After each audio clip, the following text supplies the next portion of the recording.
let's go ahead and get into this talk of the Sixers right now. So far, the Sixers, they've been absolutely horrendous. I mean, everything that can go wrong with the Sixers is going wrong. So we already know that Joel Embiid is incredibly injury prone and that he chooses to sit out a lot of games because he can.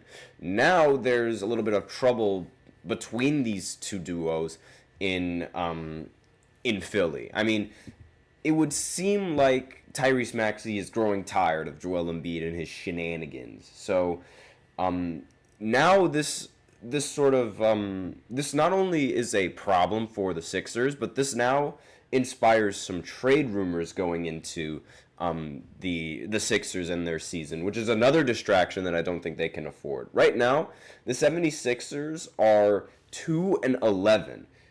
They're tied with Washington Wizards for the worst record in the conference and one of the worst records in the entire NBA right now. And Joel Embiid has been limited, of course, to 3 games because of injury and suspension for allegedly shoving a Philadelphia reporter.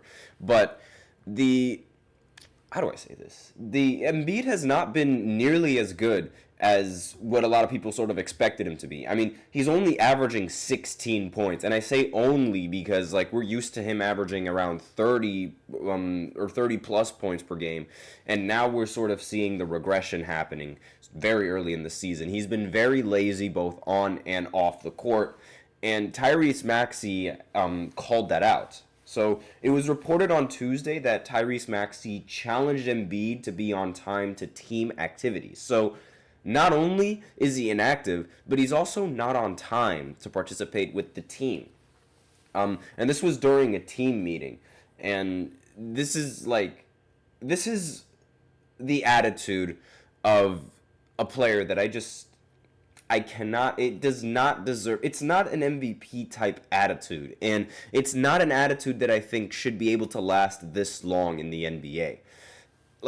How is it that you're late? How is it, especially now that you're late? I mean, your legs work, and even if your legs didn't work, you could pay somebody to drive you. It's not a big deal. I don't understand why he's late to practice of all things and late to team activities. Not playing games is one thing, but being late, I mean, I'm sure Maxey is calling him out because Maxey is also dealing with an injury, and I bet you Tyrese Maxey is on time. I have no idea whether or not he is, but the fact that he's calling out Joel Embiid for not being on time should indicate that for more often than not, he is on time. And looking at Joel Embiid and his stats, I mean, I don't know how he was able to win the MVP last year, in 2023. I really don't know, but I digress. Now, according to Bovado Sportsbook, there are now more teams that have huge chances of being able to land Joel Embiid, given all the tension that's going on. But the real question is that really possible? And could that happen? I mean, the Pacers, they seem to be the new betting favorites to acquire Joel Embiid. They're also followed by the New York Knicks for some reason, and the Brooklyn Nets. Now, I don't know why the Knicks would ever want to trade for Joel Embiid. I genuinely don't think that's going to happen. I also don't think the Pacers are going to want to trade for Joel Embiid. I mean, they could, but I don't think that's going to happen. I genuinely don't think teams are going to take a chance on somebody like Joel Embiid. I mean, he is a talented player when he's healthy, but clearly there are some other off-the-court issues that are going on with Embiid, and I'm not entirely sure if teams want to put up with that on top of needing to put up with the fact that he tends to get injured a lot. And when Tyrese Maxey challenged him, instead of accepting this from Maxey, he instead deflected over to the issues of Philly on the court. Again, I wasn't in the meeting, so I have no idea, but these are what the reports are saying. So when Tyrese Maxey called him out, instead of taking the criticism, like like everyone sort of expects him to, being the star player. He instead completely deflected over to the issues that Philly has on the court. Now, I don't know about you guys, but the stuff that Philly does on the court has nothing to do with whether or not Joel Embiid is on time for practice or not. It's like, if you have a job and you have a shift, obviously you do not want to consistently be late. I mean, I know with my job, I don't want to be late to the to any of the things that I have to do. And particularly with this, I don't like being late. I just get held up in meetings, so it's not really my fault. But and I do get passes for that. But again, like this is sort of this is ridiculous. I mean, you have to be on time. There's nothing stopping you from being on time. And again, this Philly team has been losing so many times, and it's not like they're really getting anywhere. This is only going to make the team worse. And a person involved in the meeting told ESPN that Tyrese loves big fella, but this is the elephant in the room. And obviously, he needed to address it. But this right here from Maxey is the sign of true leadership. Like, trying to hold other players accountable. And Joel Embiid is just, like, because you expect this talk from Joel Embiid. He is the leader. Actually, no, you don't really expect this talk from Joel Embiid, despite the fact that he is a leader, and that he is the best player on the team. But even then, that title for best player on the team isn't really looking all that great. And Paul George's move to join the 76ers could not have turned out any worse than what it's turning out right now. I mean, it has been unbelievable. And so, according to this ESPN report, Embiid accepted the messages sent in the meeting, but he stated that he is sometimes confused about what the 76ers are attempting to execute on the court. So, see, it's a whole it was a whole deflection of what was going on and what was being addressed to him, and I don't like that whatsoever. I genuinely don't.